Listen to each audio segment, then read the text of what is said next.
Bonjour et bienvenue sur Plume à Papote.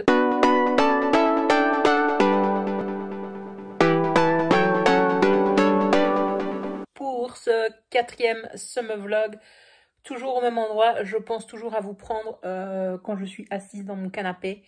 Donc voilà, aujourd'hui nous sommes le 20 juillet.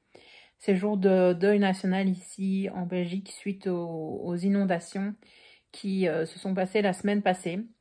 Je ne sais pas si vous avez regardé mon précédent vlog et je suis en train de faire le montage au moment où je vous parle là maintenant. J'ai juste regardé quelques séquences du lundi, mais je ne suis pas encore arrivée au jour des inondations. Mais en tout cas, dans mon souvenir, je sais que j'ai pris ça un petit peu à la... pas à la légère, mais un peu à la rigolade, mais en mode belge, là, vous dire, ah bah oui, il va y avoir de l'eau, on va être mouillé. Et voilà, comme, enfin, vous voyez, avec l'humour qui nous caractérise en Belgique, surréaliste, quoi. Et c'est clair que plus la journée du mercredi, non, c'était le mercredi 14 juillet, en tout cas, plus la journée du 14 juillet a avancé, plus on a pu se rendre compte de la gravité de la situation. Euh, je sais que voilà, ce soir-là, moi, j'ai été dormir en voyant des appels à l'aide de gens sur Facebook, sur des groupes de la région, mais surtout dans la région de Liège. Et c'était juste dramatique parce que, bah oui, j'étais là dans mon salon, comme plein d'autres personnes, en train de me dire, bah, j'ai pas les compétences pour aller sauver ces gens, j'ai pas le matériel pour aller sauver les gens. Qu'est-ce qu'on peut faire, quoi? Que fait l'armée? Où est la protection civile? Et ainsi de suite.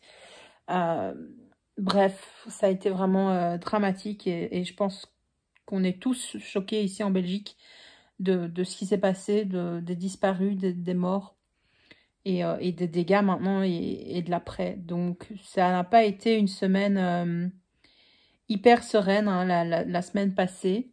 Ça n'a pas non plus été un week-end hyper serein de voir les gens témoigner, les gens demander de l'aide pour tel truc et tel truc. Alors voilà, j'essaye d'être solidaire avec mes petits moyens. Très honnêtement, je ne suis pas en état physique pour aller aider à déblayer, à ranger, à nettoyer avec les gens. J'aimerais bien, franchement, si j'avais la santé pour, j'aimerais bien y aller. Mais clairement, c'est pas mon cas. J'ai eu un épisode très compliqué dimanche soir, point de vue de ma santé. Et donc c'est pour ça d'ailleurs que je ne commence ce vlog qu'aujourd'hui, parce que hier j'étais encore totalement HS suite à ça. Alors c'est un tout petit souci de santé vraiment pas grave, mais qui fait, enfin pas grave, mais qui fait un mal de chien et qui a nécessité quand même une journée de rétablissement. Et maintenant ben, je suis comme neuve, donc ça c'est bien. Voilà, ça c'était tout simplement pour revenir un petit peu sur les événements dramatiques. Et donc là, vous l'entendez pas parce que je l'ai mis en sourdine, mais il y a l'édition spéciale du JT par rapport à cette cérémonie de deuil national que je vais suivre, que je suis d'ailleurs depuis 11 heures. Et oui, donc, enfin, on a fait une minute de silence, mais ça paraît tellement dérisoire par rapport à ce que les gens ont vécu, qu'on n'a pas les mots tout simplement, quoi. Mis à part son soutien, etc. Si comme moi, vous savez pas aller aider, vous savez peut-être pas faire de dons en nature, sachez que la Croix-Rouge de Belgique recueille des dons pour les sinistrés. Et donc, vous pouvez faire un don comme ça, juste une fois ponctuel ou mensuel, c'est vous qui choisissez. Et à partir du moment où vous versez 40 €, sachez que vous pouvez le déduire fiscalement lors de l'année prochaine. Donc, votre don ne vous coûtera que 55. Vous serez remboursé à hauteur de 55% de votre don. Donc voilà, faut le savoir, donc n'hésitez pas à aller voir le numéro de compte de la Croix-Rouge de Belgique. Si j'y pense au montage, je vous le mettrai là. Mais ouais, c'est à peu près tout ce que moi je peux faire, très honnêtement. Donc voilà, pour passer à la suite à des choses un petit peu plus réjouissantes. Donc je commence ce vlog ce mardi. On a eu les résultats de notre équipe hier soir pour le challenge Aurora Squad, donc qui est un challenge de lecture et qui est à la fois un espèce de jeu de rôle géant, en plus d'allier la lecture. Donc on a été piqué des points à une autre équipe grâce à une de nos capacités, grâce à la capacité Dans nos personnages, je ne suis pas certaine que toutes les équipes aient profité de cette capacité. Mais donc, nous, on l'a fait. Notre négociatrice est entrée en jeu. Alors, elle n'a pas su négocier des points pour notre équipe en plus. Mais c'est pas grave. C'est pas grave du tout. Et donc, pour la suite, on a fait le total des points et on est pour le moment en 3e position. J'aime beaucoup notre conversation de groupe parce qu'on est là à essayer de se motiver. Alors, Ludo, il est à fond dedans alors qu'au tout début, il était en mode « tu peux m'inscrire, mais franchement, ne compte pas sur moi pour participer plus que ça ». Et en gros, il est là à dire, non, mais attends, il est en train de calculer tous les points, etc., etc. Donc ça, c'est trop drôle. Et tout le monde lit bien pour le moment. Donc ça, c'est cool, c'est cool, c'est cool. Et oui, Audrey a pas su lire la semaine passée, c'est franchement pas un drame parce qu'on est quand même en 3e position, même si un membre de notre équipe n'a pas su lire. Alors par contre, comme je viens d'essayer de monter le début de mon vlog précédent, je me suis rendu compte que j'avais triché sans le vouloir. J'avais publié mon template pour Nevernight avec la totalité du nombre de pages, mais j'avais lu que 20%. Donc il y a 200 pages que je devais retirer du compte. Et je ne l'ai pas fait. Et donc je viens de m'en rendre compte ce matin, donc j'ai envoyé un message aux organisatrices. Je dis, voilà, j'ai fait une boulette. Donc vu que j'ai fini un livre hier, je vais mettre en fait 0 page pour ce livre-là. Comme ça, ça équilibrera parce qu'il fait environ 200 pages, aussi un petit peu plus que 200 pages. Donc voilà, comme ça, les torts seront réparés pour les autres équipes. Alors, cette semaine-ci, on a différentes catégories pour avoir des points bonus. On peut lire un livre mauve, violet. Je n'en ai aucun de cette couleur-là, donc je ne saurais pas remplir... Ou alors peut-être sur ma liseuse, mais il faut que j'aille voir à chaque fois sur Livre Addict la couleur des couvertures. Parce que sur ta liseuse en noir et blanc, tu ne vois pas.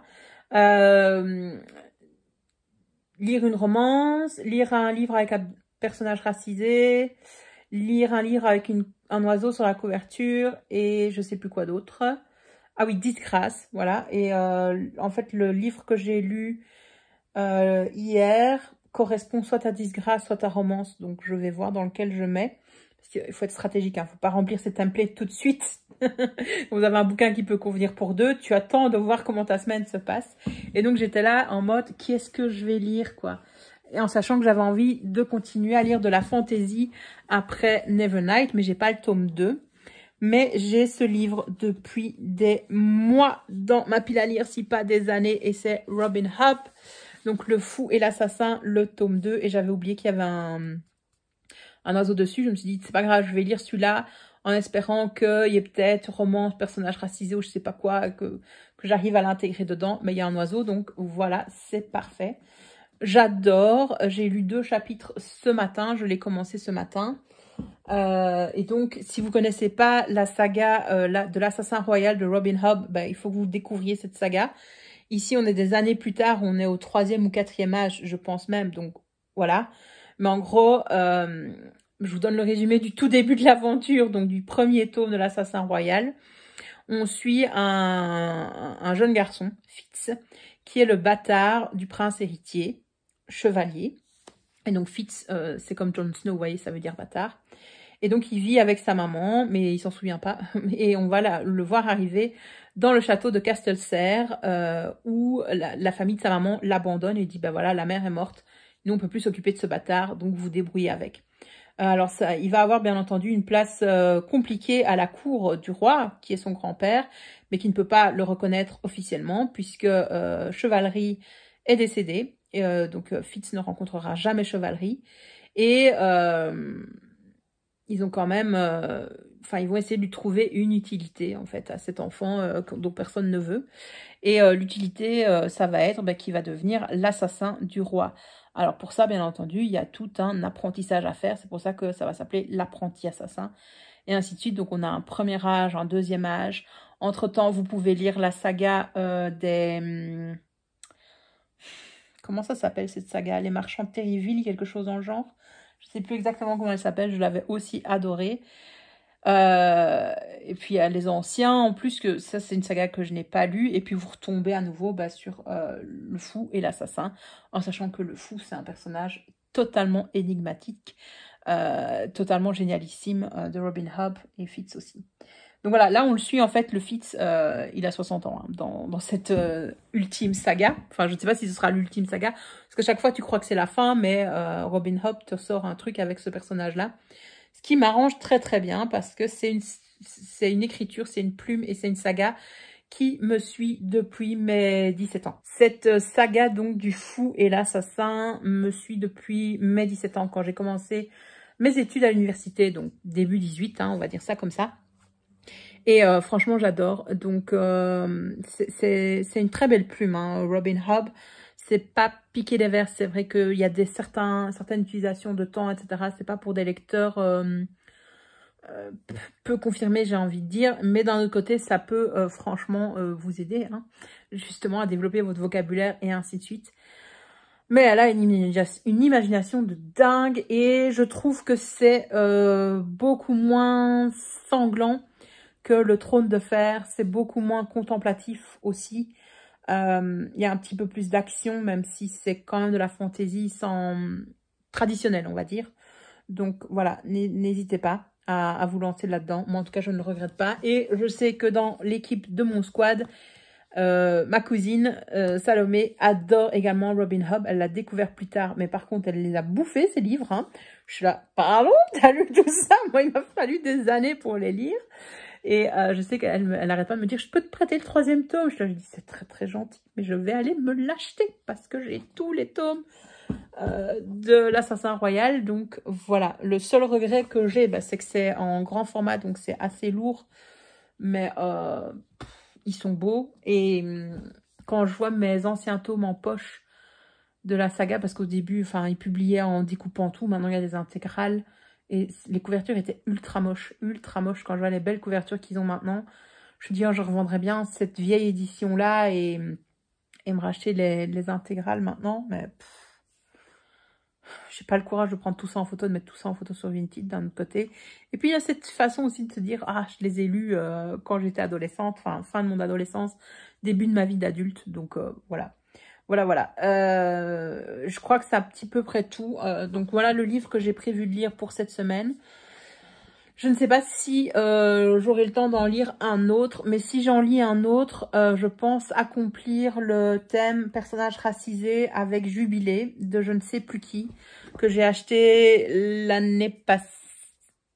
Il y a plus longtemps que ça. Si c'était l'année passée, c'était au moment de Black Lives Matter. Parce que un petit peu après ces horribles événements, la mort de George Floyd, il y avait eu un petit peu questionnement autour du fait que Gallmeister republie Autant en emporte le vent en 2 tomes avec une nouvelle traduction. Bon, Autant en emporte le vent, c'est quand même une œuvre qui montre bien l'atmosphère et toute la ségrégation. Enfin, ça n'était même pas encore à l'époque de la ségrégation, on était encore à l'époque de l'esclavage, enfin, toute cette condescendance que les Blancs pouvaient avoir envers les esclaves noirs, etc. Et donc, c'est vrai que, est-ce que c'était l'œuvre la plus judicieuse à republier, allez savoir, mais bon, Scarlett O'Hara est une héroïne, je pense, qui a traversé les âges, qui fait partie du fantasme ambiant, j'ai l'impression, chez pas mal de gens, de cette héroïne romanesque. Personnellement, elle me fait penser à Bella Swan dans Twilight et elle a l'air ultra chiante. Je n'ai jamais lu Autant n'emporte le vent, je n'ai jamais vu des films d'adaptation ou quoi que ce soit dans le genre. Et donc, elle ne m'attire pas du tout. Et donc, en faisant un petit peu des recherches et en cherchant des auteurs on Voice, il y avait plusieurs personnes sur Instagram qui disaient « Mais pourquoi republier Autant n'emporte le vent alors qu'il y a Jubilé qui est le Autant n'emporte le vent mais noir, quoi ?» et qui est On Voice, puisque ça a été écrit par la petite fille du personnage principal, donc enfin du personnage dont il est question. Et donc je pense qu'on va suivre l'histoire d'une esclave dans une plantation, je sais plus où exactement. Je regarde derrière mon téléphone parce que je vois le livre dans ma bibliothèque, mais voilà, j'ai plus le résumé. Donc je me dis que je lirai bien ce livre-là en parallèle du fou et l'assassin. Maintenant, on va voir parce que j'étais censée passer une semaine à la maison, aller voir une amie ou sinon m'occuper de l'intendance de la maison, je vais dire.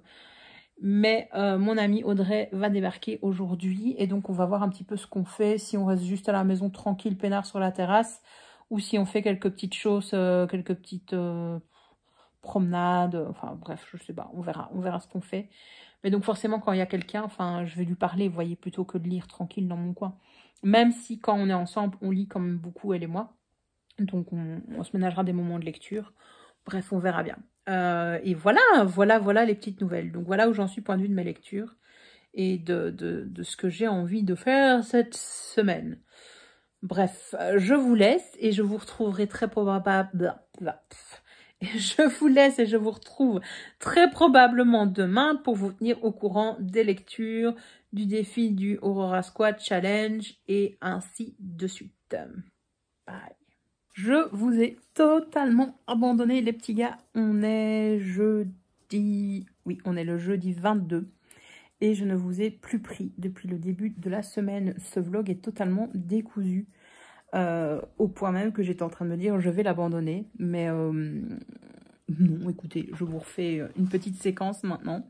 Écoutez, la semaine est riche et chargée.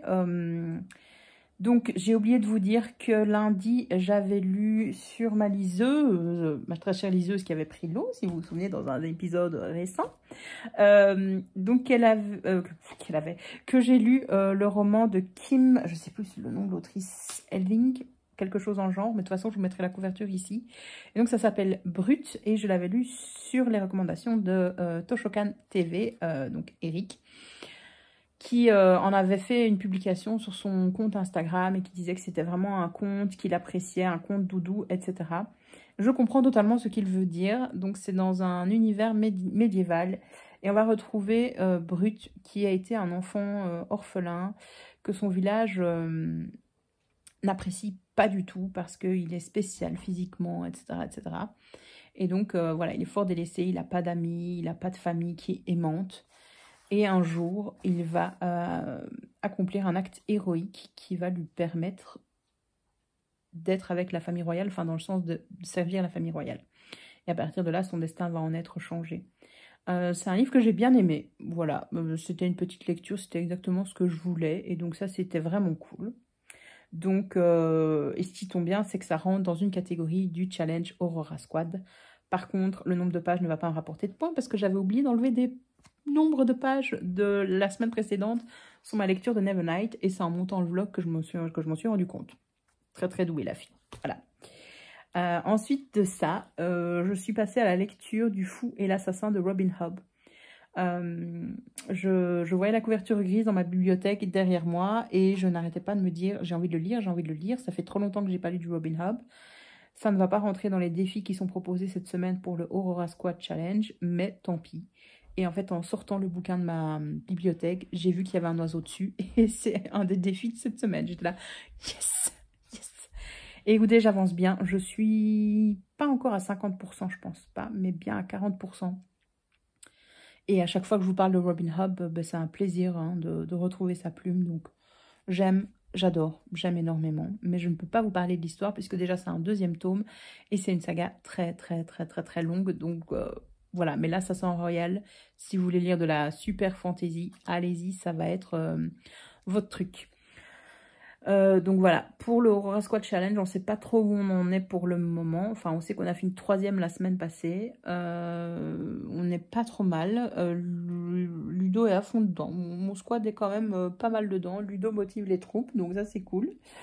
Et voilà, moi j'espère bien mettre 2 bouquins donc cette semaine et faire gagner un maximum de points. Donc on va voir ça. Et oui, sinon ma semaine se passe avec une vacancière à la maison. Donc mon amie Audrey est là et on s'éclate de trop et on fait des petites aventures. Et donc c'est chouette. Et c'est pour ça en fait que je vous prends pas parce que je suis avec elle et voilà, quand je suis avec des gens, ben, je profite des personnes que je côtoie plutôt que de vous raconter ma vie. Hein. Vous êtes mes compagnons de solitude, on va dire ça comme ça, et pas quand je suis entourée de plein de gens. Mais voilà, on passe une bonne semaine. Et d'ailleurs, Audrey est dans mon squad, bien entendu. Team Audrey et Mag, bien entendu, bien entendu. Donc voilà où j'en suis dans mes lectures. Et écoutez, je ne sais pas si je vais lire encore ce soir. On a plutôt prévu de se faire une petite soirée ciné à la maison. Et on verra bien pour la suite. Donc voilà. écoutez, je vous reprends demain hein, pour le dernier jour de la semaine et je vous dis où j'en suis. Pas, je continuerai peut-être le vlog samedi et dimanche. Je verrai si je trouve que j'ai pas assez de contenu et que j'ai des lectures aussi dont je peux vous parler, bien entendu. Allez, à toutes. Hey, je vous prends ce dimanche 25 juillet à 12h05 pour conclure ce summer vlog numéro 4. Je viens de finir le montage du summer vlog précédent, je suis en retard. Et je n'arrive pas à l'exporter, donc je voulais vous le mettre en ligne aujourd'hui. Ça va être de la complication extrême. Et donc c'est ça que vous entendez, c'est mon ordinateur qui rame pour exporter le vlog précédent qui fait 1h17. J'ai pas du tout parlé beaucoup la semaine passée. Alors, pour ce vlog-ci, en fait, je voulais le conclure pour parler avec vous de Le Fou et l'Assassin qui est là derrière moi. Le tome 2, donc je pense qu'il n'y a pas de sous-titres d'ailleurs. C'est l'intégrale numéro 2, c'est tout. Je l'ai fini hier soir, un petit peu à l'arrache. Il ne me restait pas beaucoup à lire. Et mon Dieu, quelle lecture! C'est prenant, c'est de la fantaisie avec beaucoup de descriptions, beaucoup de moments du quotidien dans cet univers médiéval. Mais moi, j'adore ça. J'adore suivre Fitz depuis des années et donc j'aime énormément ça. Je peux pas trop vous parler de l'intrigue de ce deuxième tome parce que c'est un deuxième tome, bien entendu. Donc je vais pas résumer énormément l'histoire, mais voilà, ça m'a fait passer par plein d'émotions. On attend qu'une chose, c'est que les personnages puissent se retrouver et se rassembler, mais on n'y a pas droit. Alors dans ce tome-ci, pour ceux qui connaissent la série de l'Assassin Royal, mon petit cœur a été énormément ému de ce qui arrivait à Fitz et d'une certaine reconnaissance à laquelle il avait droit. Et donc, voilà, enfin, si vous lisez ce tome-là, vous comprendrez. Si vous êtes fan de l'Assassin Royal, n'hésitez pas à venir me parler dans les commentaires ou sur Instagram en message privé parce que, oh, mon Dieu, mon Dieu, mon Dieu. Il me reste qu'une chose à faire, c'est d'aller acheter le tome 3 très rapidement. J'espère que je saurai aller l'acheter la semaine qui vient. Je vais voir si c'est possible ou pas. J'ai quand même un reproche à faire. Alors, pas du tout à l'autrice. D'ailleurs, dans ce tome-ci, je trouve qu'on a beaucoup de diversité. Alors, on est dans un monde de fantaisie. Hein, c'est plutôt dans Les Aventuriers de la Mer qu'on a des personnages un peu racisés, je vais dire. Mais depuis des années, dans Les Aventuriers de dans l'Assassin Royal, on a quand même un bon mélange, je trouve, de culture et ainsi de suite. Mais c'est vrai qu'on ne décrit pas vraiment des personnages noirs, racisés, etc.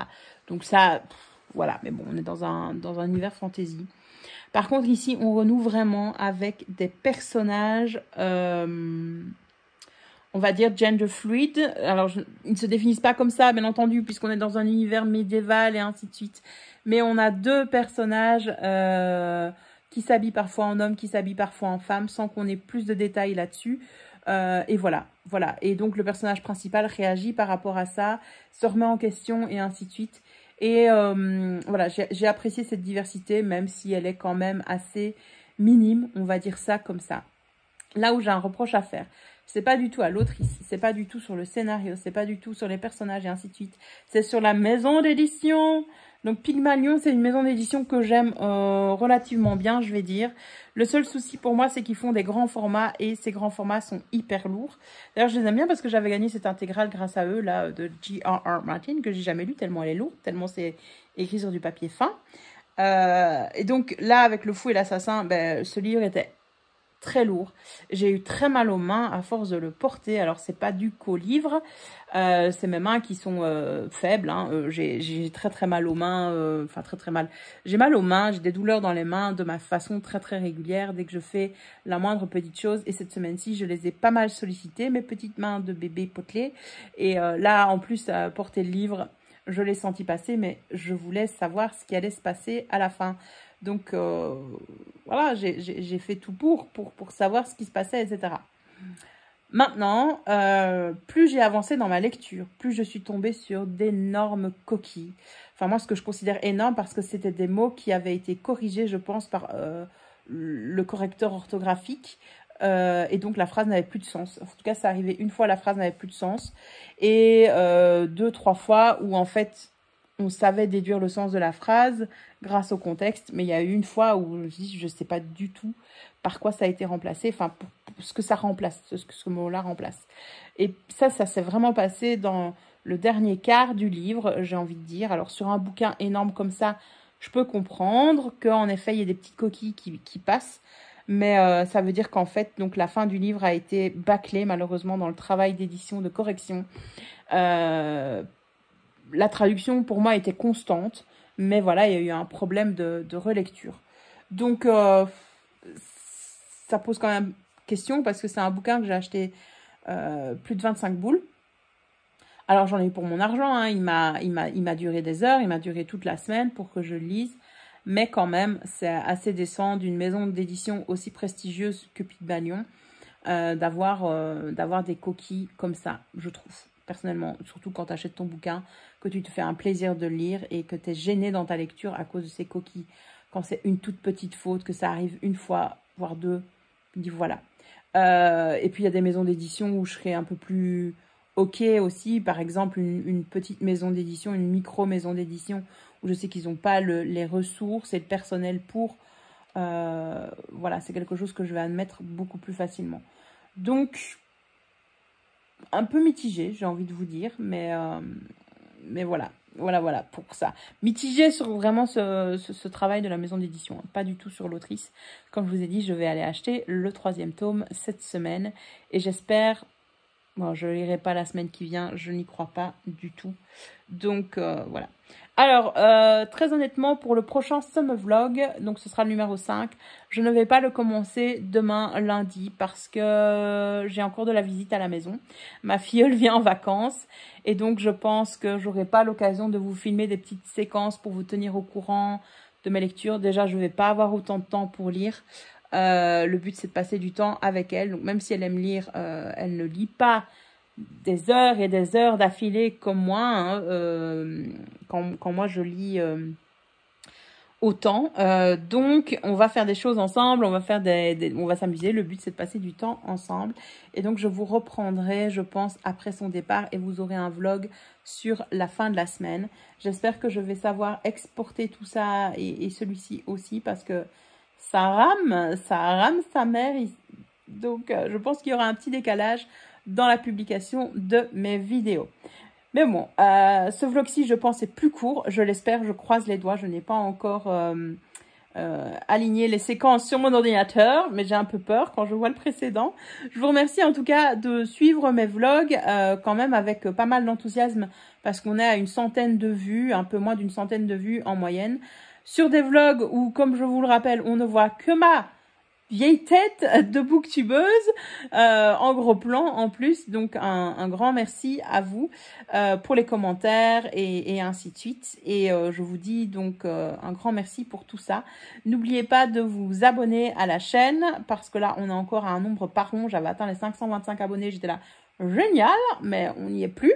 Donc, n'oubliez pas de vous abonner. N'oubliez pas de liker la vidéo parce que ça me soutient énormément. Et merci d'avoir regardé la vidéo jusqu'au bout. Et je vous dis à très bientôt sur Plume à Papote. Bye bye!